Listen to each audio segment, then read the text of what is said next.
نحمده ونصلي على رسوله الكريم أما بعد فأعوذ بالله من الشيطان الرجيم بسم الله الرحمن الرحيم لا تتخذوا اليهود والنصارى أولياء بعضهم أولياء بعض صدق الله مولانا العظيم। সম্মানিত দর্শক, বর্তমান একটি বিষয় আমাদের সামনে আসছে যেই ব্যাপারে আমাদের সকলকে সতর্ক হওয়া দরকার এবং আপনাদের সকলকে এই বিষয়ে সতর্ক করা দরকার। তো বিষয়টা হচ্ছে যে আমরা দেখতে পাচ্ছি বর্তমান মুসলমান মেয়েরা, মুসলমান ছেলেরা ভিন্ন ধর্মী অবলম্বীদের সাথে বন্ধুত্ব করতেছেন এবং এই বন্ধুত্ব করার ফলে তারা বিভিন্ন ধরনের সমস্যার সম্মুখীন হচ্ছেন। এটা আমরা দেখতেছি। বর্তমান সোশ্যাল মিডিয়াতেও এই বিষয়টাকে নিয়ে বেশ আলোচনা হচ্ছে যে আমাদের হিন্দু যুবকেরা, বেশ কিছু যুবক যাদের একটা টিম তৈরি হয়েছে যে মুসলমান মেয়েদের ইজ্জত হরণ করা, তাদেরকে প্রেমের ফাঁদে ফেলে তাদের পেটে সন্তান দিয়ে তারা যে কোনো জায়গায় পালিয়ে যাওয়া অথবা চলে যাওয়া। তো এই যে একটা ইস্যু, এটা তারা কিভাবে করছেন? তারা পদ্ধতি নিছেন হচ্ছে সর্বপ্রথম হিন্দু ছেলেরা মুসলমান মেয়েদের সাথে বন্ধুত্ব করবেন, এরপরে আস্তে আস্তে প্রেমের সম্পর্ক করবেন, এরপর আস্তে আস্তে যা করার দরকার তারা করে তারা বিবাহ না করে চলে যাবেন। এবং এমনও বিষয় স্ট্যাটাস আমরা দেখেছি, শুনেছি যে তারা কি যদি কেউ না মানে তাহলে হিন্দু ছেলে বলবে যে আমি মুসলমান হয়ে যাব, মুসলমান সেজে বিবাহ করে এরপরে তার পেটে বাচ্চা দিয়ে সে আবার তার জায়গায় চলে যাবে। তো এই যে একটা বিভ্রান্ত, এই যে একটা সমস্যা, এই সমস্যাটা কেন হচ্ছে? আল্লাহ পাক রব্বুল আলামিন কোরআনে কারিমের ভিতরে বলে দিয়েছেন যে মুমিনরা তোমরা কখনো বিধর্মীদেরকে বন্ধু বানাবা না। তো দেখেন, বিধর্মীদেরকে বন্ধু বানাবা না, বন্ধু বানাইতে নিষেধ করে দিয়েছেন, আর আমরা বিধর্মীদেরকে বন্ধু বানাইতেছি। যার কারণে আল্লাহ পাক রব্বুল আলামিন যেই কাজে নিষেধ করেছেন, যেই কাজ থেকে নিষেধ করেছেন, আমরা সেই কাজটাই করতেছি। তো ঠিক আল্লাহ পাক রব্বুল আলামিন আমাদেরকে সৃষ্টি করেছেন, আল্লাহ পাক রব্বুল আলামিন আমাদের সম্পর্কে খুব ভালো জানেন এবং হিন্দুদেরকেও আল্লাহ পাক রব্বুল আলামিন সৃষ্টি করেছেন, তাদের সম্পর্কেও আল্লাহ তাআলা ভালো জানেন। তো আল্লাহ পাক রব্বুল আলামিন যেহেতু ভালো জানেন, আমাদেরকে এই বিষয় থেকে সতর্ক করেছেন। কিন্তু দুঃখজনক বিষয় হচ্ছে বর্তমান মুসলমান মেয়েরা অহর দেখা যাচ্ছে, বর্তমান ছেলেদেরকেও দেখা যাচ্ছে যে তারা অহর ভিন্ন ধর্মী অবলম্বীদের সাথে বন্ধুত্ব করতেছেন, যার ফলে বর্তমান এই গত ঈদেও আমরা দেখতে পেরেছি যে এরকম অহর দুর্ঘটনা ঘটেছে এবং এটা নিয়ে আফসোস প্রকাশ করতেছে।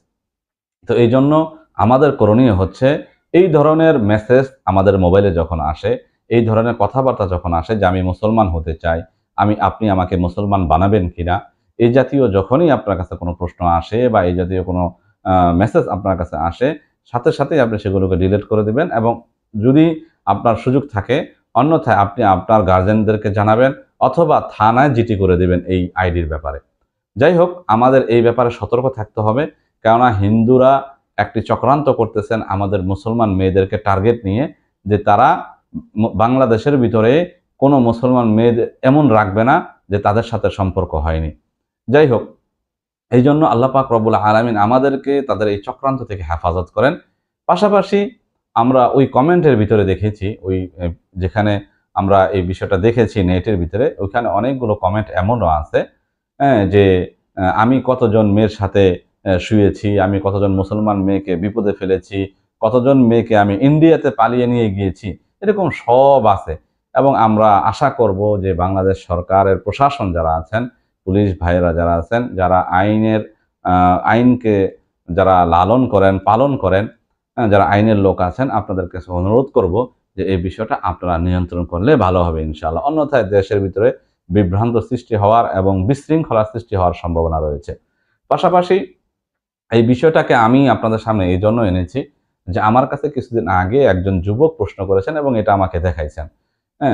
প্রশ্ন করেছেন হচ্ছে যে হুজুর, এইভাবে আমরা দেখতে পারতেছি যে মুসলমান মেয়েদেরকে তারা এইভাবে লুটপাট করে নিচ্ছে, অর্থাৎ তারা ধোঁকার মাধ্যমে বিবাহ করতেছে, ধোঁকার মাধ্যমে প্রেম করতেছে, এরপরে তাদেরকে বাচ্চা দিয়ে চলে যাচ্ছে। তাহলে আমরাও কি হিন্দু মেয়েদের সাথে এরকম করতে পারবো কিনা? আমরাও কি হিন্দু মেয়েদের সাথে এমন করব কিনা? তাহলে আমরা তো এখানে সংখ্যায় বেশি আছি। এমনকি আমরা যদি টিম করি, তাহলে কি আমরা ইন্ডিয়ান মেয়েদের সাথে, আমরা যেহেতু উর্দু জানি, উর্দুতে কথা বলতে পারি, হিন্দিতে কথা বলতে পারি, তাহলে ইন্ডিয়ান মেয়েদের সাথে আমরা এইভাবে সম্পর্ক করে আমরা ধোঁকার মাধ্যমে তাদেরকে বিবাহ করে শেষ করে দেব। তো আমার আসলে যখন এই কথাটা আমি শুনেছি, তো আমি তো তাকে সরাসরি আগেই না করেছি।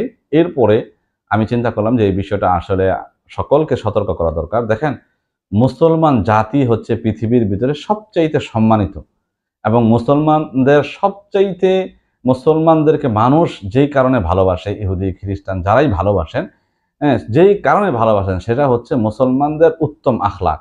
এবং পৃথিবীর ভিতরে মুসলিম জাতি ছড়িয়ে পড়ার পিছনে সবচাইতে বড় যে বিষয়টা রয়েছে সেটা হচ্ছে উত্তম আখলাক, উত্তম চরিত্র। মুসলমানের উত্তম চরিত্রের কারণেই সর্বসাধারণ অন্য অন্য নাগরিক যারা আছেন, অন্য ধর্মী যারা আছেন, এরা সকলে ইসলাম ধর্মকে ভালোবাসেন এবং ইসলাম ধর্ম গ্রহণ করতে চান।